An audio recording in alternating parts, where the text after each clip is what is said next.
Hey guys, before we get into this, quick PSA here. As of right now, I'm actually filming B-roll for this review that we're going to get to in a second.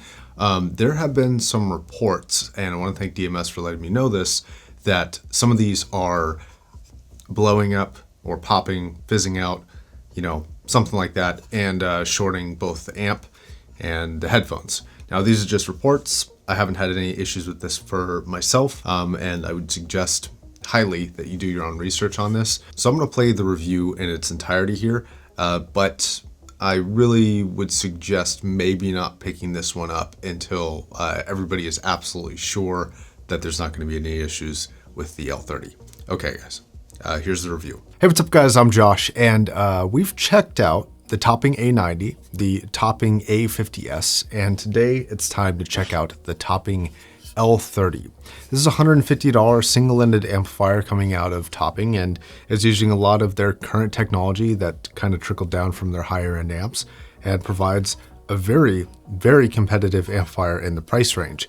It's got amazing specs, pretty good power, decent build, and today we're going to talk about it. So this review will probably be a little bit short. I think this is a pretty simple device, and I don't want to repeat myself too much of what I've already said about some of the other amplifiers in this lineup and some of the things I definitely think carry over to the L30. Now, the L30's design is pretty simple. You've got one input being the RCA input, a pre-output that is also RCA. On the front, you have your headphone versus pre-out switch, and I appreciate that it is a switch and not constantly on for both. Then you have your 1/4-inch headphone output and your volume knob. For build, that's pretty much it. Now, I do only have one complaint, and that's that they chose to use a glossy front, and I still have the plastic on here because I hate dealing with gloss.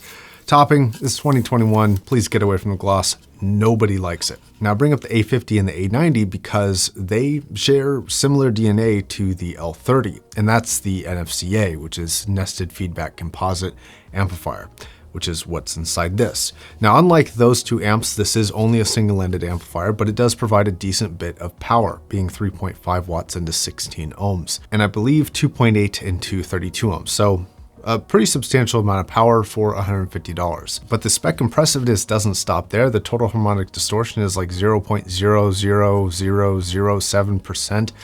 The dynamic range is like 141 dB or something like that. And in general, with the NFCA stuff, the L30 not being an exception, the specs all across the board are pretty incredible. So this thing sounds awesome, and this really is kind of the baby of the A50S, and the A50S is the baby of the A90. And so kind of by proxy, this is sort of another baby of the A90. Now, there are a couple limitations with this thing.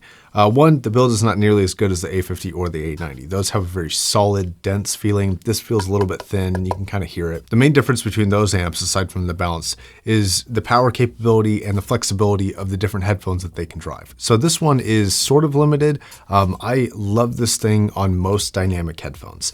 I don't love it so much with planars. I don't feel like the bass impact is quite as fulfilled as I would like on more demanding planars. Even planars that are not super high in cost, like this 400i, I think benefit from going to a little bit stronger of an amplifier, and are probably worth saving up for something like a Magnus at $200 just to drive this a little bit better. Now, the L30 does measure better than the Magnus does, but I think that extra control over the driver for planar specifically is definitely beneficial. So if you have dynamic headphones, like the vast majority of people do, I think the L30 is going to be perfectly fine. The sound signature is similar to that of the A50S and of that of the A90, and that has kind of a Topping house sound of neutrality. They're a very balanced sound signature. They're not oversaturated, they're not over bright, they don't have weird tonality shifts, they don't really have any gaps in the sound staging.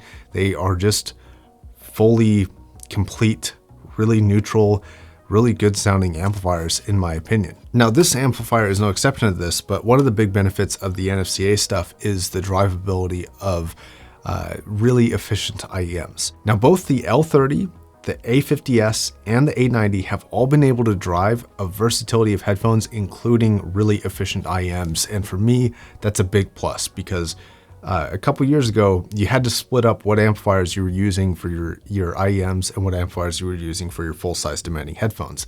If you wanted to get the best of both worlds. You could always do it with the same amp if you wanted to, but you'd usually get a noise floor with the IEM stuff, or it may not be powerful or fulfilled enough on the more demanding stuff. But now that's not the case. I still think that the best example of this is the A90, but that's, you know, significantly higher cost than the $150 that this is coming in at. Okay, all of these benefits being said, all of these compliments being said, I don't know if you should buy this, and kind of hear me out on this one. This unit is very, very good, but this space right now, like $100 to $200, it moves so quickly. Like, there's just so much movement. There's always a better amplifier coming out in like a couple months. And, you know, right now, this is one of the best, but in 6 months, I don't even know. My kind of general market recommendation might be to wait a little bit and see how long this stays good. Even if you buy it now, it's unlikely that the next latest and greatest thing is gonna sound much better than this. I kind of doubt it, honestly, but you know, only time will tell on that one. But if you are gonna buy this, I would buy this or something like a Magnus or something like a Schiit Heresy. I would buy those expecting them to be kind of holdover amps until you get something that has all the potential features that you might need, you know, all the power in the world, all the drivability, flexibility. You can drive every headphone, from the most demanding stuff to the most efficient stuff. I think we're getting to a place with amplifiers where we can really get the best of all worlds. And, you know, we may have to pay a little bit for a little while, but already, you know, $500 amps like the A90 are replacing, you know, $4,000 amplifiers from 5 years ago. So it's a great place to be.